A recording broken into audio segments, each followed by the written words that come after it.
नमस्कार, मेरा नाम डॉक्टर रोशन है। मैं कंसल्टेंट फिजियोथेरेपिस्ट हूँ। आज हम इस वीडियो में जानेंगे कि बहुत से लोगों को ये मिथ होता है कि फ्रैक्चर के बाद या हड्डी टूटने के बाद या मांसपेशी फटने के बाद वो हिस्सा हमारा कमजोर हो जाता है, लेकिन ऐसा नहीं है। वुल्फ लॉ के हिसाब से जो हमारी हड्डी होती है उस पर हम जितना और जिस तरीके से लोड देंगे, हड्डी उस हिसाब से उस तरीके से अपने आप को रिमोल्ड कर लेगा, मतलब अपने आप को उस वातावरण में उस तरीके से ढालता है। वुल्फ लॉ को अब हम साधारण शब्दों में जानेंगे। देखिए क्या होता है कि जब हम किसी भी बॉडी पार्ट को ज़्यादा यूज़ करते हैं तो वहाँ पे ब्लड फ्लो बहुत ज़्यादा बढ़ता है। और आप जैसे कि जानते हैं कि हमारी जो न्यूट्रिशन है, सप्लीमेंट जो भी खाते हैं या मेडिसिन कुछ भी लेते हैं तो ब्लड स्ट्रीम में जाके मिलता है। तो वही ब्लड जहाँ पे इंजरी पार्ट हुआ है वहाँ पे जाएगा, तो उसके साथ साथ सप्लीमेंट्स भी जाएंगे जो न्यूट्रिशन वैल्यू होता है, जिसके कारण और ज़्यादा स्ट्रांग होता है वो एरिया। जैसे कि एक एग्जांपल समझते हैं। आप जिम जा रहे हो, जिम में आप 1 महीने तक वर्कआउट किए, आपने बाइसेप्स का किए और मिनिमम 1 से 2 मंथ लगता है बाइसेप्स बनने में। एंड उसके बाद आपने फिर 3 महीने का रेस्ट दे दिया या 1 मंथ का ही रेस्ट दिया। क्या आपका बाइसेप्स सेम जो जिम करने के टाइम था वैसा रहेगा? नहीं रहता है। तो वैसे ही मसल्स की प्रॉपर्टी है या हमारी बॉडी के बोन की भी, कि या तो वो स्ट्रांग होगा या वो डिग्रेड करेगा, सस्टेन नहीं करेगा, रुकेगा नहीं कहीं पे। तो अगर आपको इंजरी हुई है, उस एरिया को आपने इमोबलाइज किया है, मतलब उससे वर्क नहीं किया है, चाहे 15 दिन हो, 20 दिन हो, या 1 महीने हो, या 6 वीक हो, डिपेंड करता है आपके डॉक्टर ने कितना दिन का इमोबलाइज दिया है। उस कंडीशन में क्या होता है कि इमोबलाइज होने के कारण मसल्स तो वीक हो ही जाता है। प्लस अगर मान लीजिए कि बोन का फ्रैक्चर है आपका, तो बोन भी इमोबलाइज है, वहां पे प्रेशर पड़ा नहीं है, तो 4 वीक की साइकिल में हील तो कर जाता है। उसके बाद क्या होता है, बॉडी उस पर से फोकस हटा देता है। अब हमारा रोल क्या होता है, उस पर प्रेशर डालना, जितना हो सके प्रेशर डालना। जितना ज़्यादा प्रेशर हम डालेंगे ग्रेजुअली, ये नहीं कि एक साथ डाल दिए, ग्रेजुअली हम प्रेशर डालेंगे, जिसके कारण वहाँ पे ब्लड फ्लो बना रहेगा।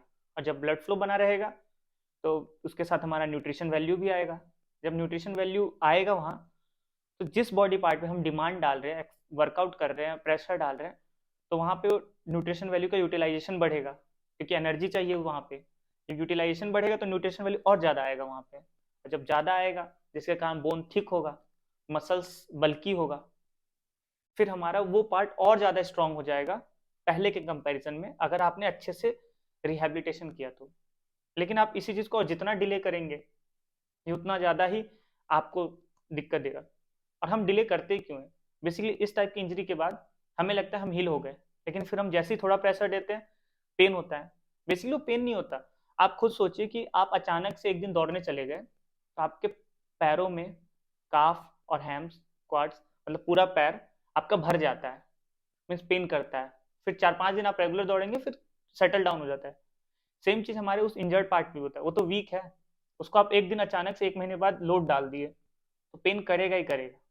इसके लिए आपको क्या करना है, एक्सरसाइज शुरू कीजिए ग्रेजुअली बेसिस पे अपने फिजियोथेरेपिस्ट से मिलके, और इस एक्सरसाइज प्रोग्राम को आप ग्रेजुअली इंक्रीज कीजिए।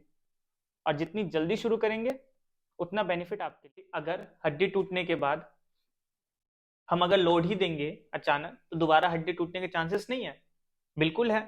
लेकिन अगर आप मान लीजिए हड्डी टूटा है और उस जगह पे आप एकदम से जैसा पहले था उतना ही वो वेट एक साथ शिफ्ट कर दिए, मान लीजिए कोई रन दौड़ रहा है, उसके पैर की हड्डी टूटी हुई है, फिर अचानक प्लास्टर उतरते ही दौड़ा दिए उसको, स्वाभाविक है, हो सकता है कि दोबारा टूट जाए। अगर जैसे पहले टूटा था सेम एक्टिविटी करे दोबारा, तो इसके लिए क्या होता है कि आपको अपने एक्सपर्ट से मिलना चाहिए। एक्सपर्ट में फिजियोथेरेपिस्ट बेस्ट होते हैं इसके लिए, लेकिन आप अपना एक्सरसाइज प्रोटोकॉल भी बना सकते हैं इसके लिए, जिससे क्या होगा कि आपके थेरेपिस्ट या आपके एक्सपर्ट एडवाइजर स्लोली स्लोली आपका वेट बढ़ाते हैं, या आपके उस पार्ट पे slowly slowly gradually weight shift करते हैं, जिससे स्ट्रांग होता रहे धीरे धीरे करके। अगर आप इसको जितना ज़्यादा डिले करेंगे उतना ज़्यादा आपकी वो पार्ट की हड्डियां स्ट्रांग होने में ज़्यादा टाइम लेगा।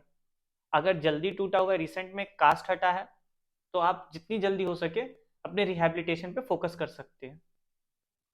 अगर आपको कोई क्वेरी है तो आप कमेंट बॉक्स में कमेंट कर सकते हैं। धन्यवाद।